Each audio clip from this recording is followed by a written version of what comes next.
తాతయ్యతో కూర్చుని డిన్నర్ చేసి బయట వాకింగ్ చేస్తుంటే ఎంత హ్యాపీగా అనిపించిందో తెలుసా?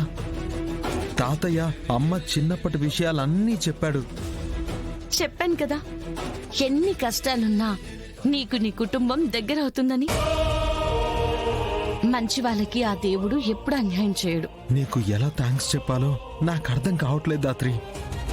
నా కోసం, నా కుటుంబం కోసం నువ్వు ఎన్నో అవమానాలు పడ్డావు, కష్టాలు అనుభవించావు.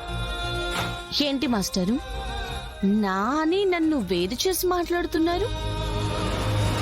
ఇప్పుడు తమను గ్రేట్ వీరశంకర్ గారి మనవడు 100 కోట్లకి వారసులైపోయారు, ఇక నా అవసరం లేదని విడదీసి మాట్లాడుతున్నారా? అంటే మేమంటే రాజకుటుంబీకులం, మీరు సామాన్య ప్రజలు కాబట్టి ఇక వేరు చేసి మాట్లాడాలి కదా. కేదార్, నిన్ను ఏయ్, దాత్రి, నన్ను దాత్రి, అలా అంటావా? దాత్రి, దాత్రి, దాత్రి, ఆగు. జోక్గా అన్నా. లేదు, నీ మనసులో ఉంది కాబట్టి అన్నా. అంటే ఇప్పుడు ఈ దాత్రితో పని లేదు, వదిలేద్దాం అనుకుంటున్నావా? దాత్రి, నిన్ను వదిలేసి నేను ఎలా బ్రతుకుతాను దాత్రి? అసలు ఎందుకు బ్రతుకుతా? నువ్వు నేను వేరు కాదు దాత్రి. ఈ చెయ్యి వదల్లేను, వదిలి బ్రతకలేను. ఈ 100 కోట్లు, వజ్రపాటి వారసత్వం నువ్వు పక్కన లేకపోతే వీటన్నింటికీ అర్థం ఉండదు.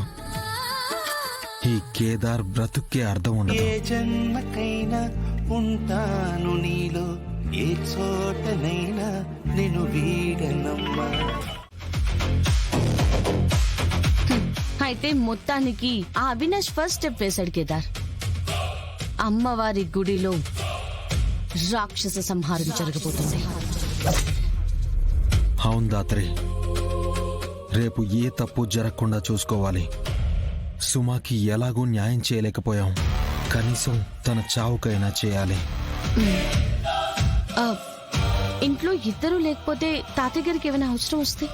ఇంట్లో సాక్ష్యాలు కూడా ఉన్నాయి.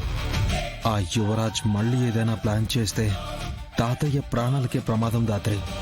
నా ప్రాణాలకొచ్చిన ప్రమాదమేమీ లేదు. నా కూతురంటే నాకు ప్రాణం నాన్న. అలాంటిది దాని ప్రాణాలు పోయినప్పుడే ఈ గుండె ఆగలేదు.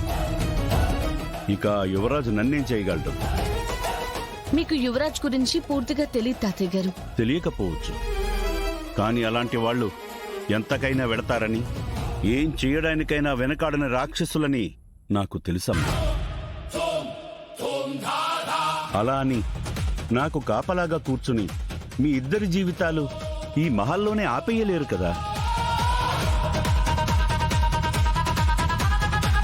ఏదో పనుందని మాట్లాడుకుంటున్నారు కదా, వెళ్ళి చూసుకుని రండమ్మా. మహల్ నిండా ఇంతమంది ఉన్నారు, వాడొచ్చినా ఏం చేయగలడు? కరెక్టే తాతయ్య, కానీ ఆ సాక్ష్యాల వల్ల మీకేమైనా అయితే నేను తట్టుకోలేను. 25 ఏళ్ల తర్వాత మిమ్మల్ని కలిశాను. మీరు ఎప్పటికీ నా పక్కనే ఉండాలి. ఉంటాను నాన్న, నేనెక్కడికి పోతాను? మీరెక్కువ ఆలోచించకండి. ఊర్లో జనాలు కూడా ఉన్నారు, ఒక్క ఫోన్ కొడితే 10 నిమిషాల్లో వచ్చేస్తారు. మీరెళ్ళి మీ పని ముగించుకుని వచ్చేయండి. సరే తాతయ్య గారు, మేం వెళ్ళి త్వరగా వచ్చేయడానికి ప్రయత్నిస్తాం. ముందు జాగ్రత్త కోసం సాక్ష్యాన్ని ఎక్కడైనా దాచేద్దాం. అవును, ఒకవేళ యువరాజు గాని వాడి మనుషులు గాని వచ్చినా వాళ్ళకి సాక్ష్యాలు దొరకకుండా ఉంటాయి. సరే, ఎక్కడ దాద్దాం?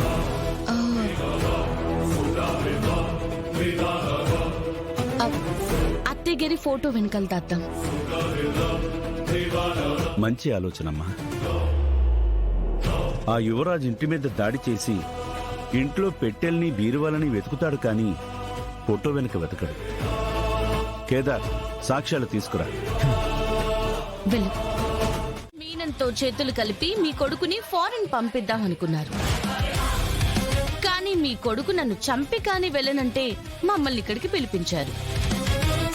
ఇదేనా మీ మాస్టర్ ప్లాన్? ఈ మాత్రం ప్లాన్ తెలుసుకోవడానికి మేము అవసరం లేదు మినిస్టర్ గారు. మా స్టేషన్లో రైటర్గా పనిచేసే కానిస్టేబుల్ కూడా కనిపెట్టగలడు. అలా సీరియస్ అవ్వకండి మినిస్టర్ గారు. జనాలు చూస్తే పోలీసులతో గొడవ పడుతున్న మినిస్టర్ అని పొద్దున్నే హెడ్లైన్స్ లో వచ్చేస్తుంది. అవినాష్ ని మీరు అనుకున్నట్టు ఫారెన్ కి పంపించాల్సింది. కనీసం ప్రాణాలతో అయినా ఉండేవాడు. ఇప్పుడు చూడండి, మీ కళ్ళ ముందే చావు. ఇప్పటికీ మించిపోయిందేం లేదు. చేసిన తప్పు ఒప్పుకుని లొంగిపోమని చెప్పండి. కనీసం జైల్లో అయినా బ్రతికుంటాడు. ఏంటి, నా కొడుకును చంపుతారా? ఇదే గుడి ముందు మీ ఇద్దరిని పాతేస్తాడు నా కొడుకు. రాయుడు గారు, మీకు ఈ గుడి కథ తెలుసా? సుమారు 50 ఏళ్ల ముందు ఈ ఊరిని ఒక రాక్షసుడు పట్టి పీడిస్తూ ఉండేవాడంట. ఎవ్వరూ లేని టైంలో ఊర్లోకొచ్చి ఆడపిల్లల్ని ఎత్తుకుపోయేవాడంట. ఒకసారి మాంకాలమ్మ వాడి అరాచకాలు చూడలేక వాణ్ణి ఎదిగో ఇక్కడే చంపి అధపాతాళానికి తొక్కేసిందంట.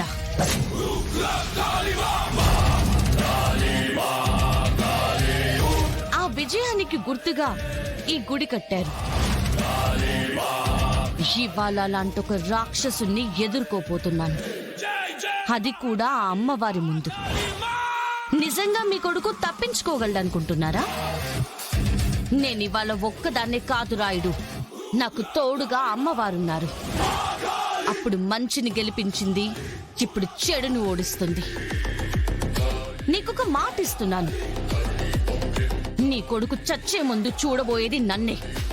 వచ్చే జన్మలో అయినా ఏ ఆడపిల్ల మీదైనా చెయ్యి వెయ్యాలన్నా వణుకు పుట్టేలా చేస్తా.